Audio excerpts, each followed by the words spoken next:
é sempre muito duro de falar, mas a gente precisa falar exatamente para trazer essa ideia de conhecimento, de pertencimento, até passar por todas as fases do luto, não é? Verdade. É importante a gente poder comentar o sentimento, né, de como que a gente está se sentindo nesse momento.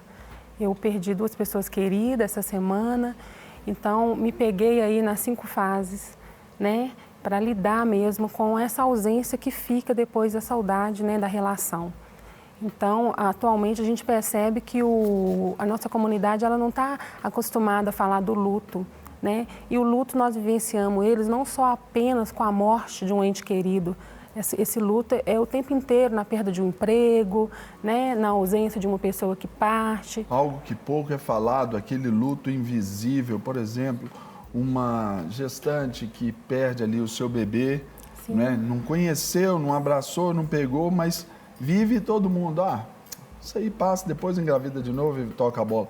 Não é assim, não, foi não uma é. perda, né? E tem que ser considerado, não é? Sim, é uma perda, né? O luto é uma perda. Então, na verdade, assim, o que a gente costuma dizer é que nós não vamos superar o luto, nós vamos elaborar esse luto. Porque fica uma fase na sua vida registrado. Então, isso faz parte da sua história e você vai ter que lidar com isso. A gente não vai esquecer, né? Sempre aquela pessoa querida, aquele filho que não chegou, né? Mas que eu vivenciei a alegria de estar grávida, aquela pessoa que passou por um período curto ou muito longo na minha vida, vai deixar uma história. E é essa história que vai fazer com que eu tenha um luto mais saudável, que eu consiga passar mais rápido por essas fases, ou aquele luto que muitas pessoas ficam dentro da fase e carregam para a vida toda. E dentre essas fases que a Adriana está falando, a primeira delas aí, Adriana, é exatamente essa da negação, né? Sim. A negação, falando assim do luto, vamos pensar assim, uma pessoa que está doente e ela tem ali um diagnóstico de uma doença grave, né? Ou você recebe uma notícia de uma pessoa muito querida que faleceu. Então, no primeiro momento, você não quer acreditar, você nega, você fica buscando, não pode ser, ontem mesmo eu estava com aquela pessoa, não, que isso, eu estava super bem, agora eu tenho que lidar com essa doença, com uma possibilidade de morte. Então, o cérebro, ele cria uma defesa, né, para que a gente não seja pego assim de uma vez.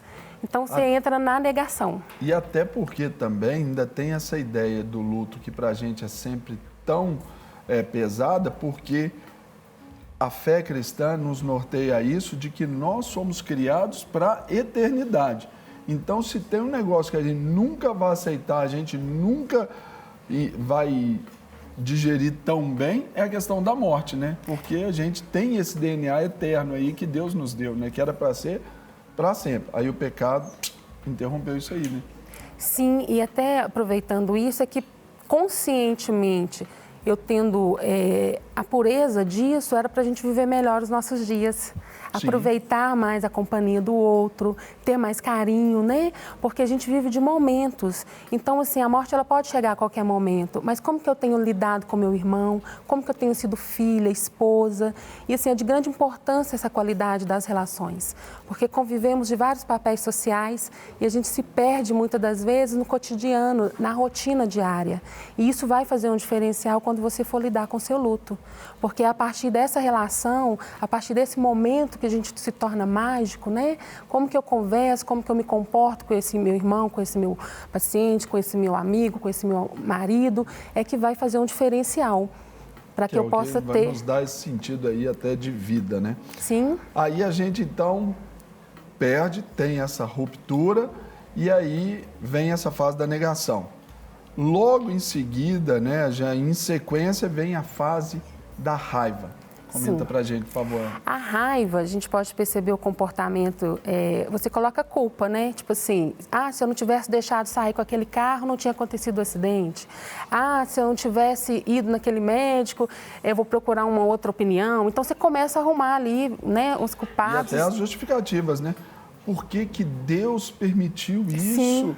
Por que é uma pessoa tão cheia de vida? Onde que Deus estava? Essa é a expressão, né? Sim, que é essa raiva, né? E que ela tem que ser expressada. Sim. Porque, assim, é um dos momentos, assim, que vamos colocar para fora. Nossa, eu estou com muita raiva de ter perdido essa pessoa. Ela é muito importante para mim, ou de ter perdido esse emprego.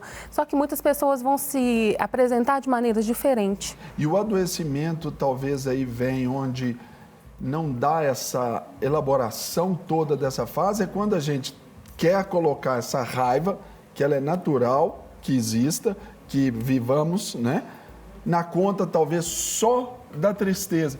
Ou então a gente ainda dá uma ramificação assim, falando como se fosse assim, pecado que você está falando, menino, você está falando contra Deus.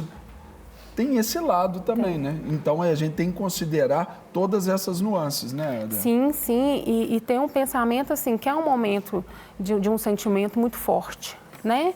A raiva, junto com os outros sentimentos, elas fazem parte do nosso cotidiano, Sim. né? E ela vai me fazer refletir com outras questões depois. Então, é importante que quem está acompanhando uma pessoa em luto, que acolha, né? Que ela está fazendo naquele momento, mas é uma maneira que ela tem para se defender daquela dor. Então, ela vai se expressar com essa raiva. E isso vem a vida toda, por exemplo, quando o menino fala assim, o pai fala assim, ó, filho, hoje a gente vai ao clube. O menino fica todo feliz que vai ao clube, natural. Aí o chefe chama o pai, olha, eu te dei folga, mas eu vou precisar de você aqui. Aí o pai chega pro filho, ô filhão, eu vou trabalhar porque meu chefe chamou, então eu tenho que ir. Aí o menino vai lá chorar, não quero. Aí a mamãe vai lá, ô filho, fica triste com o papai não, você tem que compreender que o papai está indo trabalhar. Não, ele tem que pôr essa raiva para fora, porque ele foi ali contrariado, é de fato. Isso a gente não pode colocar tudo numa conta só de uma determinada emoção. Tem que viver aquela como sendo aquela para ter esse autoconhecimento saudável também em tudo na nossa vida e quando a gente passar pela desventura aí da morte. Exatamente, né? Você toca num ponto muito importante, que é desde a infância, desde os primeiros momentos, a gente entra em contato aí com os nossos sentimentos. E é muito importante, quando uma criança passa por um processo de frustração, que o pai dê conta de passar para ela o porquê que aquilo que foi prometido não vai ser cumprido. Que nesse momento a criança começa a elaborar e ela começa a compreender. Então, há aceitação, porque ali ela está passando por um processo de luto. Eu fiquei todo feliz porque eu estou indo para o clube, vai ser um dia maravilhoso, criança ama água, né? Então, chega um determinado momento que o meu desejo não vai ser atendido. Então, o que eu faço, né? Aí os pais vêm com esse ensinamento, né? Que vai contribuir para essas perdas na fase adulta. Então, a criança, ela começa a se fortalecer. Há um porquê de eu não ter isso, há um porquê daquela promessa não ter sido cumprida, né? Então, é acolher essa criança, deixar que ela chore, deixar que ela fale do sentimento dela. E então, você explica para a criança, olha, não vai dar nesse momento, porque o papai tem que trabalhar. E com isso, ela vai se acostumando a perder. Vai sabendo lidar com as frustrações, Exatamente. Né? E é aí onde que vem a terceira fase aí, que a gente ilustra para você, que é a barganha/negociação aí, não é? Essa daí acho que todo mundo se pega um pouco nela, porque é aquela promessa, né? Eu prometo que se a pessoa não vir a óbito, aquela pessoa que está doente, eu vou ter uma convivência melhor, né? Vou fazer uma prova, estou muito ansiosa. Ou até mesmo, olha, fulano morreu, eu estou muito triste, então agora eu vou fazer isso em nome da memória do fulano. Sim. Entra nisso também. Entra nisso também. Até porque aí você começa a cobrar de Deus, né? Mas por que o Senhor levou uma pessoa tão querida, né? Aí você começa a barganhar com Deus aquela questão das emoções. Não, eu vou ser, a partir de hoje, eu vou ser melhor, né? Eu vou cuidar mais do meu ministério. E então você começa a barganhar, não só com Deus, mas consigo mesmo também, que é uma das fases também que traz muito sofrimento para a pessoa que está passando por ela. E aí, então, é chegado uma fase delicada também, que é a depressão desse luto, né? Sim. A depressão, ela vem assim com o sentimento da tristeza, do medo, né? Daquela insegurança, do vazio. A pessoa, no primeiro momento, ela que ela ficou sabendo do falecimento da pessoa, então tem aquele tanto de pessoas próximas, né? Então tem aquele acolhimento, mas depois ela se pega sozinha naquele momento. Então aí vem esse vazio, vem essa falta dessa pessoa que se foi. E essa tristeza, ela tem que ser vivenciada, porque muitas pessoas vão ter uma certa confusão assim, o que é tristeza, o que é uma depressão patológica, né? Sim. Porque é muito importante a gente pensar nesse luto, que a tristeza ela vai fazer parte, porque você entra em contato com toda a história daquela pessoa, com tudo que você passou, ali você vai chorar, né? Você vai ter todos os sentimentos. Você tem que ir lá arrumar o quarto daquela pessoa, tem que pensar no que vai fazer com os pertences daquela pessoa, não é? Você vai lidar diretamente ali no, vamos dizer, quase que no cerne ali da dor, né? Isso. E um exemplo muito assim, significativo, que é quando a pessoa não passa por esse processo, ela fica com aquela lembrança parada. São pessoas que não conseguem desfazer dos pertences, né? De passar para frente. É como se a pessoa, vamos dizer, a gente usa muito essa expressão também, é como se ela se enterrasse junto, sim, estando viva, né? Aí a gente tem que ter um olhar, né, diferenciado para essas pessoas, tanto nas outras fases. Se ela para em uma das fases, ela não dá conta de elaborar, ela para na vida mesmo. Então ela tem um prejuízo aí, né, de uma vida mais tranquila, de uma vida de mais aceitação dessa perda. Aí então a gente precisa acolher, procurar outros profissionais para poder ver o que está acontecendo, que ela parou nessa daí da depressão, né? E lembrando que nós não somos robôs, né? Um pode demorar mais numa fase, outros menos. Um luto de um pode ser um pouquinho maior do que do outro. Isso tudo depende do indivíduo. Sim, isso é muito singular. Cada pessoa tem a sua subjetividade, né? Acho que você traz um ponto bacana de a gente falar aqui. Tem pessoas que naquele determinado momento que fica sabendo da morte, ela tem, não sei se você já viu, tem pessoas que não choram. Tem, sim, pessoas que voltam à vida assim, como se nada tivesse acontecido. Isso é uma defesa, não é que a pessoa está isenta, sim, de sentimento. É uma defesa que o próprio organismo, o próprio cérebro põe naquele momento para, em um determinado momento da vida, ou numa psicoterapia, ou num momento de conversa com pessoas mais próximas, essa pessoa vai se abrir. Então, ela vai passar pelo processo do luto, né? Então, é bacana a gente deixar o momento da pessoa.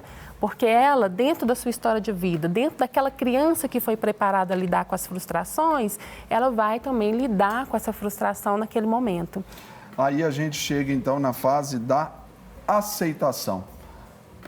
Essa, talvez, aí já é a fase mais esperada, mais desejada por todos, mas ela tem um processo para chegar, né? Sim, ela passa, né, vamos pensar assim, não é tudo assim, linear não é tudo certinho, primeiro vem a negação, uhum, né? Cada sujeito vai se expressar de uma maneira. A aceitação é o processo de elaboração. Então, eu consigo entender que aquela pessoa, naquele momento, ela estava passando por um sofrimento, por uma doença, que ela descansou, né? Então, eu começo a aceitar que aquilo foi bom para ela. Tem pessoas que falam assim, foi a vontade de Deus, né? Aí vem o conforto. Sai do desespero, né? Isso, vem um conforto. Aquele conforto, muitos vão pegar com Deus, outros vão pegar na doença, outros vão pegar, né, naquilo que tem mais afinidade, que é a saudade. Eu vou fazer isso porque ela queria que eu fizesse isso quando ela estava viva. São aquelas pessoas que abrem instituições em nome daquela pessoa, né? E a aceitação também vai vir também um novo comportamento social.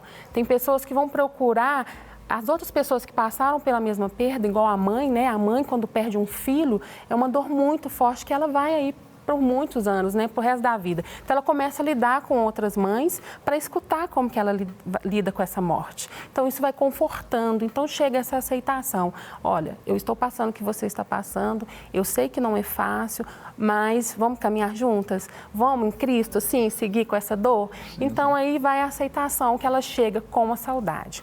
Aí, um ponto muito importante. Eu ter uma relação saudável com o outro, porque isso vai depender muito das minhas lembranças com esse outro. Claro, com dor, né? Com a minha lembrança afetiva. Então, assim, se eu sou uma filha, que eu não tenho uma afinidade com a minha mãe, que eu tenho um conflito familiar, quais vão ser as minhas lembranças? O remorso, melhores, né? Exatamente. Então, a gente convida sempre o outro a estar pensando na qualidade dessa relação, né? Como que eu perdoo, porque a gente tem raiva, a gente tem realmente todos os sintomas de tristeza, só que como que eu elaboro isso? Então, é importante. Se você tem uma dificuldade, vamos procurar um profissional. Não quer ficar um segundo por fora da nossa programação? Agora você pode nos acompanhar através das plataformas digitais. Não perca tempo. Acesse, curta e siga-nos. Fique por dentro de tudo o que acontece por aqui. Rede Super, inspirando você.